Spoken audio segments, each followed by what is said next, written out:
I am trying to show you where we went so badly wrong. Yeah. The application of that siloed, myopic, reductionist science to this complex cyclical system. You know, and also this is fairly recent in human history. This is not like a new thing that people have been doing for hundreds of years. The industrial system is 80 years old or something. Right. Yeah. So, and in my mind, so we, when I went to University of Georgia, I learned animal nutrition from a professor who had a doctorate degree in animal nutrition, and he knew all about animal nutrition, but he didn't know shit about the soil. And I learned the health aspect from a veterinarian who knew all about the health aspect, but didn't know crap about photosynthesizing plants.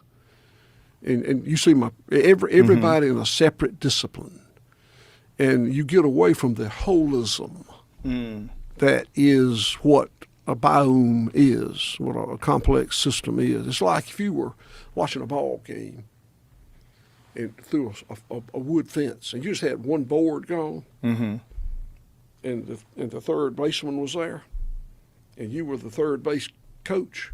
You know exactly what he's doing, and you got it. You have no idea what's going on first. Right. So you can't be a good coach because you can't see the whole biome, the whole system. Yeah, makes sense. And they don't teach a course on running whole systems. Like if someone wants to be a young farmer, if someone's interested in farming now, do they teach a course other than that savory type course? Do they teach something like that in American universities? The only university in this country that I know of that land-grant university, you talk about land-grant universities for the ag schools, right? There's one renegade ag school, Michigan State University, that is actually a savory hub like us. And it's that way because there's one powerful professor there who gets it, a guy named Dr. Jason Roundtree.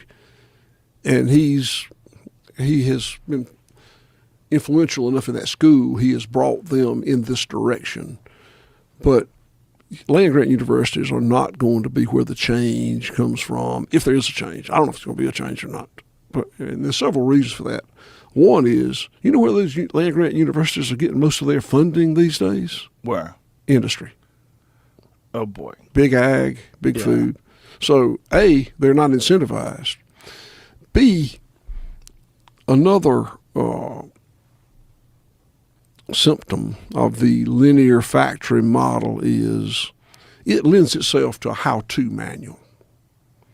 You can write a how-to manual, somebody can, on how to put a rocket ship on the moon. Be a big old thick book, but you can do it. You can't write a how-to manual on operating Joe Rogan's Spotty or operating or running White Oak Pastures. It's too situational. Land-grant universities need to be able to offer that how-to manual. That's what you do. You go there, you learn how beef cattle production or poultry production or agronomy or whatever it is. So the change won't come from university systems. I don't know if change is going to come or not, but we've said it won't come from big food. They're making too much money. It won't come from big ag. They're making too much money. It won't come from the government because they're getting the money that big ag and big food is giving them. It won't come from the university system because it won't come from farmers because of what I told you about their commitment and ownership to the status quo. So if there is a change, it'll come from consumers. And I don't know if it'll come from consumers or not because we're hopelessly addicted to obscenely cheap food. Cheap and fast. And easy and thoughtless. And this brings back to what we were talking about earlier that we skipped over, but I wanted to bring back to it. You were talking about is it normal to live where 18 million people live in one place like that? Okay, so I'm not an urban planner, but I can tell you what I know about the centralization of the food supply.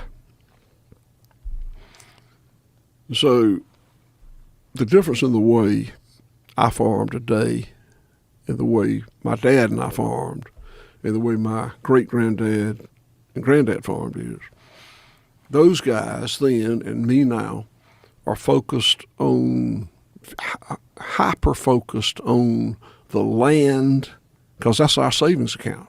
That's our wealth.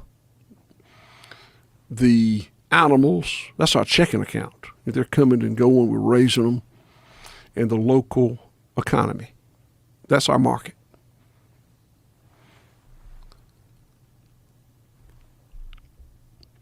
When we industrialized, commoditized, and centralized agriculture, the industrialization was hell on the land and the water and the environment. We already talked about that. That's the industrialization. The centralization was hell on the local economy. Centralizing agriculture impoverished rural America. It caused it to be financially irrelevant, and it just wasn't needed anymore. And when something is not needed anymore and is irrelevant, it atrophies away. And that's what happened. And then the last one is commoditization. And I want to talk about it too. But let me tell you about centralization. So, and how the industrialization impoverished it, and farming the way we farm re-enriches it. So when 25 years ago, when I started changing, I had typically about 3 employees, minimum wage. Payroll would be $1,000 a week. Today, fast forward, the way I farm, I got 180 employees, 180 something. My payroll is $100,000 every Friday in one of the poorest counties in America. And the town has gone from, during that period, being a ghost town, literally, to a little destination. And the reason is, when White Oak Pastures is the largest private employer in the county, and it's an economic driver.